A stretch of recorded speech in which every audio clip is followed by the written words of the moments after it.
Welcome to the Top Business Leaders Show, powered by Rise 25 Media. We feature top founders, executives, and business leaders from all over the world.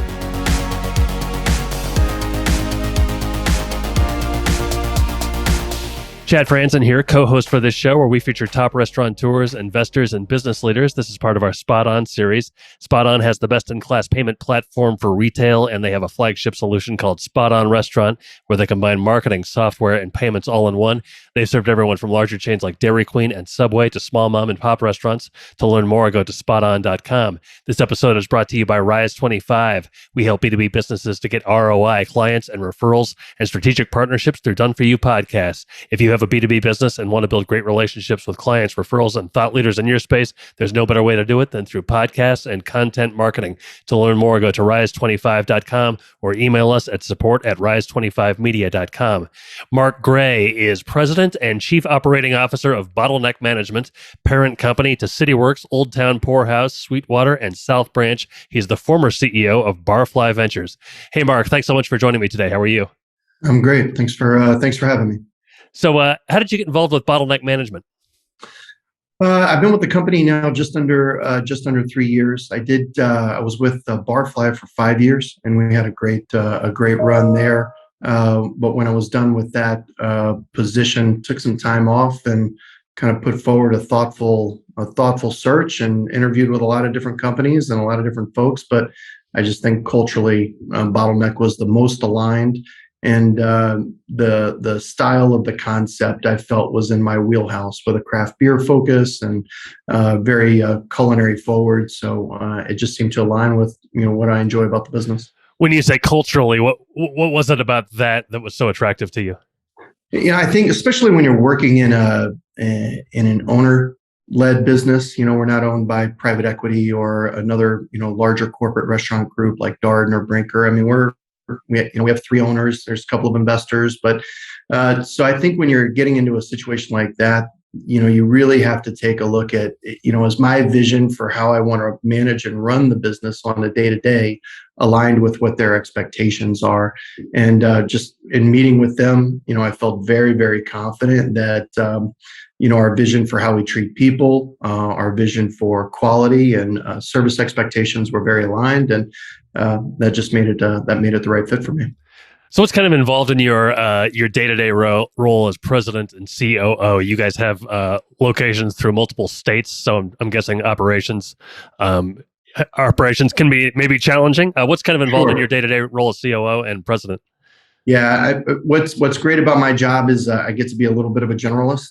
So I do spend a lot of time on operations. The restaurant business is an operations-led industry, in my opinion. So that does disproportionately get more of me. But I also, we had a department head meeting this morning, and I get to, be involved with marketing, HR, IT, just tying together all the different departments is really my goal in the company, and making sure that as we're launching initiatives, everybody's getting what they need from everyone else, so that our deliverables down to the restaurant are as good as they can be. What kind of culture do you strive for then at Bottleneck, and how do you go about achieving that? Maybe setting the tone for the culture. Yeah, that's interesting. That's probably, culture is a funny word, right? And in my opinion, I think it's the most important word in an organization, but I also think it's the most abused word in a company. It can be used to make sure that you're maintaining the things that are important to the brand and its identity and the vision of the founders, or it can also be used as a mechanism for hanging on to sacred cows and poor behaviors and old behaviors from the past that really times have changed and moved on, but we cling to them because it's our culture. The culture that we're trying to establish here, and we work at it every day, is one that's bottom up. Every book is going to talk to you about servant leadership and how to execute on servant leadership. And I think different people accomplish it different ways. The way that works best for me is, doing my level best every day to try to lead by example. And how I describe it is everybody has open door policy. right? Have you ever worked for a company or heard of a company that said, we have a closed door policy? No one ever says that, right? It's in every handbook that we have an open door policy. Now, how companies execute that, that's where the rubber hits the road a little bit. Is it truly an open door policy? I know what the handbook says. So I feel like I have an obligation to my team to create an environment with them and my department head team. So I have the VP team and the director team all report up to me. Well, I have an obligation to them to create an environment where they can talk to me about anything, even if they think I'm the problem, right? Okay. And that's a tough relationship to build if you're somebody in my position.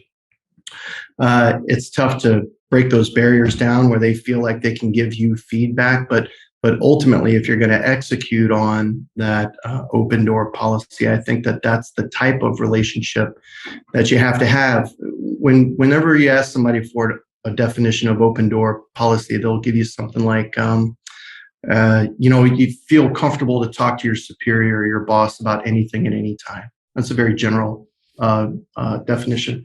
We try to level that up and create an environment where our teams feel not like they can, but they feel obligated to talk to you.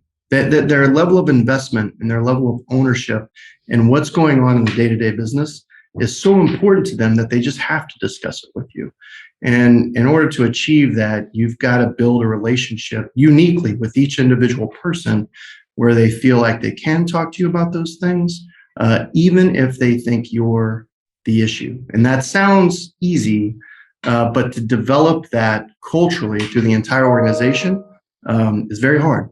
And that's if you can deliver on that, then I don't know what goes wrong in your company that you just won't know about.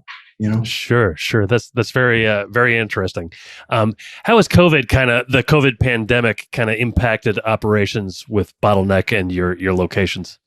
All of it. I mean, we were so disrupted by that, and we continue to feel the effects. So going into it, we went through 2 different shutdowns depending on what market we were in. The high concentration of our locations are in Illinois. We have a location in Boston, Maryland. These were all jurisdictions that were very, very sensitive and very careful about how they managed businesses in those markets. We have 3 locations, and 2 in Texas, 1 in Florida. They were obviously a little bit more flexible in those markets, were a little easier to operate. So jurisdictionally, it was very hard. Just with staffing, in most markets, we shut down twice through the 2 different surges. We are back up and running now, and we're operating unrestricted, but it affected us from a labor standpoint. Right now, the supply chain and inflationary issues that we're being challenged with are, they're tough, the hardest it's ever been.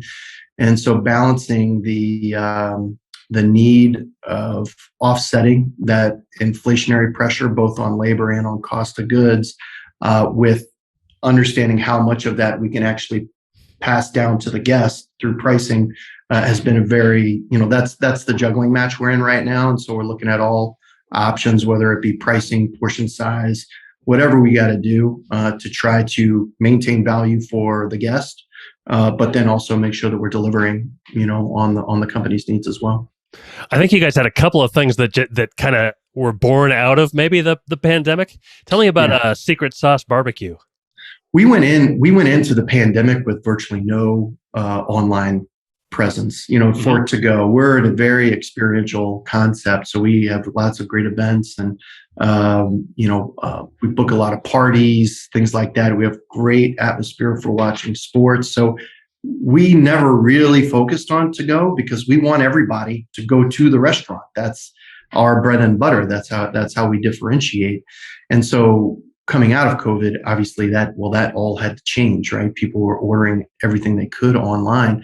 So obviously we opened up. We have our CityWorks Old Town Poorhouse brands.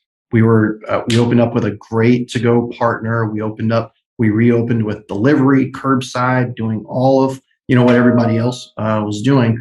But then the other thing that we did is we also developed our kitchens have great capacity. We have very built out kitchens. And so we realized our ability to take on some more products and do some more menu items.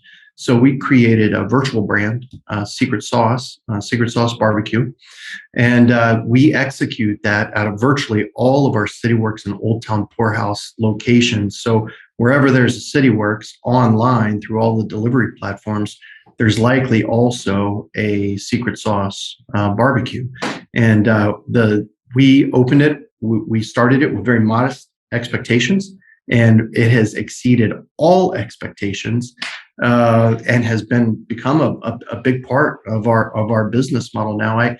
Without giving away too much, I think next year we could do $2 million in sales out of a restaurant that doesn't even exist. Wow, so, amazing.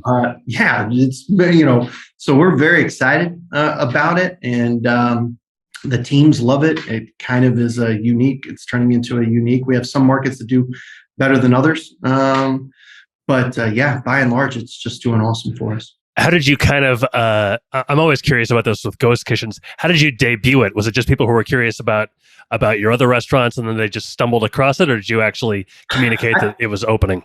I think that's because I have some friends in the business who also did this. But I think because of our process for doing it kind of methodically and we launched it as if we were opening a brick and mortar. I mean, we put a marketing campaign behind it.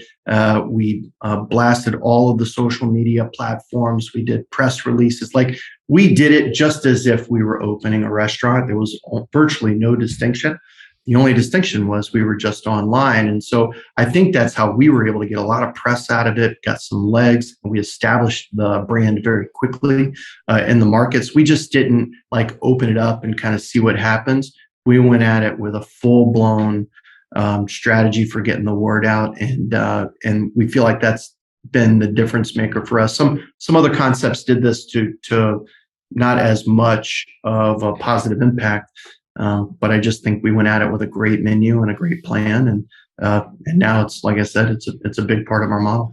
Great, and then you have another one, Rebel's Hot Chicken. Tell me about that. Launching this week. Okay. We're testing. We tested in 3 locations.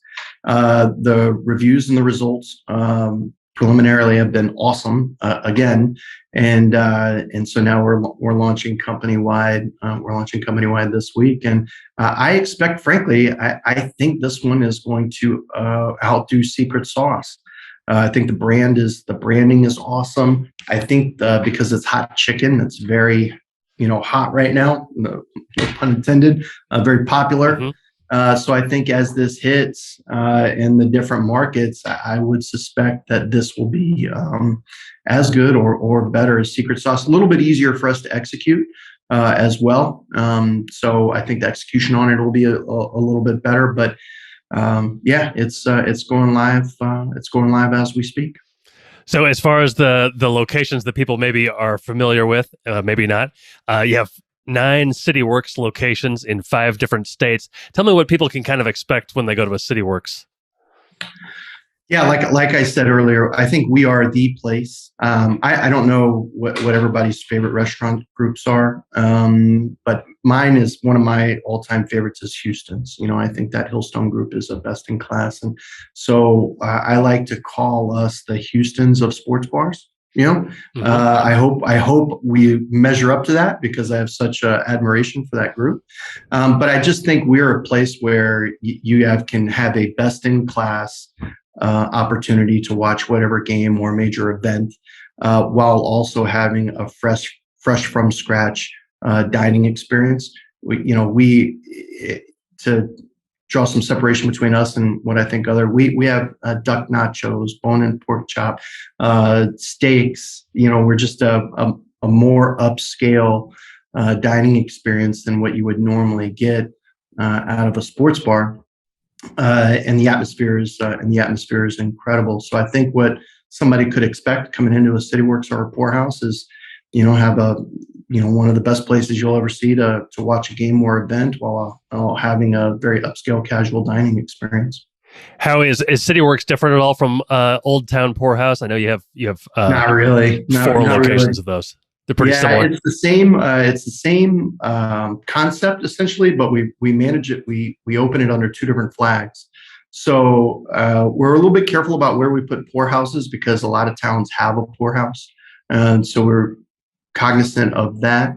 But we also think that we're going to continue to grow both and just allow the market to dictate. There's some markets that maybe the buildings are a little bit more historic. Maybe it's more of a neighborhood. So Old Town Poorhouse fits great.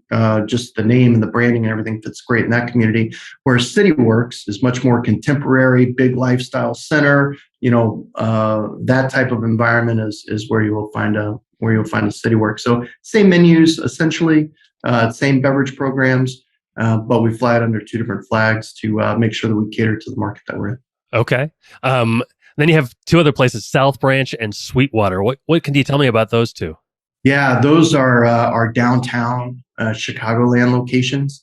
So one, Sweetwater, right on Michigan Avenue, right in the tourist district of Chicago. Very busy year round. Obviously, these two locations were most hurt by COVID, with everybody working outside of the city and things like that. But they're coming back very strong right now, which is encouraging. And then the other one, South Branch, is in the financial district down in the Loop, right on the Chicago River. Both locations are really prime real estate, locations we probably will never get an opportunity to duplicate again. They're just perfect in every way. So those restaurants do exceptionally well, and we're really looking forward to getting a full year out of them with no restrictions on COVID. You also have a place in Pittsburgh, Winter Garden at PPG. Can you describe that place for me? It's incredible. Everyone should go online and check it out. So we have one of our flagship locations is in downtown Pittsburgh. We've got an amazing location right on the square there, walking distance to the baseball and football fields, and one of our busiest restaurants in the portfolio. But next to it, the landlord had this amazing event venue that they were really just using for like corporate events inside the building. And so we approached them about leasing it out and doing weddings and rehearsal dinners and big corporate events, and we would manage it for them. And so we were able to work that deal out. And so now it's literally booked with weddings every Friday and Saturday all the way through 2023. You can barely get an inquiry in at this point. So it's turned out to be incredible. It's a beautiful facility. It's a little bit of a different model for us. It's not like, it doesn't operate like a regular restaurant, but it is a lot of fun. And the team there does an incredible job. And it's branded itself really well in the market. I was counting your locations. I think I counted 29 locations across 6 different states. I could be wrong in the number of locations, but when you include the virtual brands, counting those. We have 15. We have 15 brick and mortar. Yeah, okay, 15 brick and mortar, and then the virtual brands. What are some of the maybe operational challenges that come with different brands in different states, and how do you at different locations even? How do you kind of overcome those? Right now, the biggest issue has been supply chain. If we're speaking like in today's world, supply chain has been a challenge for everyone. But what we've been challenged with mostly is that our supply chain issues that we're having in Texas are entirely different than what our issues are in Boston. Well, we only have one team. We have one home office team that's trying to solve all of these different issues, and the issues aren't the same jurisdictionally. So it's been a lot for us to keep up with, just making sure that we're getting all of our SKUs in-house. So that is the biggest challenge currently.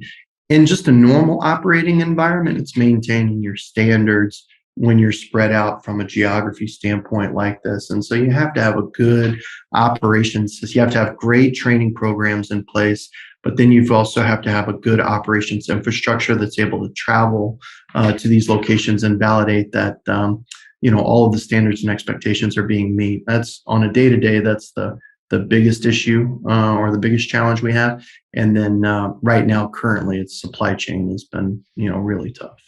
How did you get into the restaurant industry? Like everybody else, I think I had planned to do something completely different. I was very politically engaged as a young man. So I was going to school and I thought I was going to, manage campaigns and speechwrite. And I was that guy for sure. But I was working in the restaurants at the same time, and I loved it. And then I just had managers approaching me about getting into restaurant management. I was having a very hard time paying for school at the same time. I was kind of putting myself through it, and it was tough. And so then I decided to drop out, and I went to culinary school because I was enjoying it. And then just it started from there. I started out in the kitchens and loved that aspect of the business. In fact, at that point, I never saw myself being a front of the house employee, but for different reasons, I did move into the front. Loved that. Got promoted to GM, and then just started chipping away. My first 10 years in the business were with Brinker. So I did half my time with On the Border, and I did the other half with Chili's. And that was a great experience, like going to a restaurant school. Frankly, I wanted to move on and get into better culinary programs and better beverage programs, but just as far as getting a foundation for how to manage costs and how to write great schedules and how to do orders and how to operate safely, and prevent foodborne illness and things like it was a great learning ground. Gave me an awesome foundation, and then I was able to go on to Yard House and had 10 amazing years with them. I felt like I was playing for the Yankees when I was with those guys. It was a great company. And then no offense to any Red Sox fans, obviously, but so I was with them a long time. It was a wonderful job. I started as a GM and then became a regional manager and the director of operations for them. And then I took that. So my only regret at Yard House was that I didn't get there sooner. I think I started there when they had 9, 10 stores, something like that. I was opening store number 11. And I just wish, I felt like when I got there, all the good jobs were taken. For the most part, everybody had kind of put their stake in the ground. So when I left Yard House, I really went and looked for something that was smaller, that I could help grow, from store number 1 or 2 into something bigger. And that's when I found Hopcat. Had an amazing experience with them. We started out when we had 2 Hopcats. I think we got up to 20, 21, something like that. So I was able to get that experience of growing and developing a brand and developing a team, and learned a lot along the way, and kind of took all that experience and came to Bottleneck, which is more mature of an environment than when I started at Hopcat. Mm-hmm. But nonetheless, I think we have a runway here to go from 15 to 50, locations over the next, several years. Wow, that's quite a journey. What do you find most enjoyable or appealing about the restaurant industry? It's, every day, this is the least monotonous job I think anybody could ask for. There's always a different challenge, and especially when you get into a role like mine where I am involved with all the different departments every single day. It's always fresh. You're always starting over.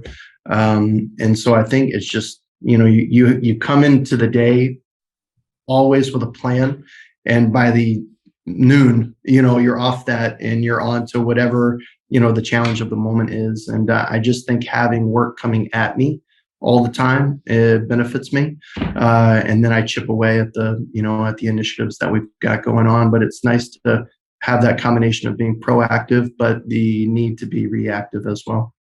I have one more question for you, but first, how can people find out more about Bottleneck Management and all of its restaurants and locations? Yeah, just bottleneck.com is our homepage.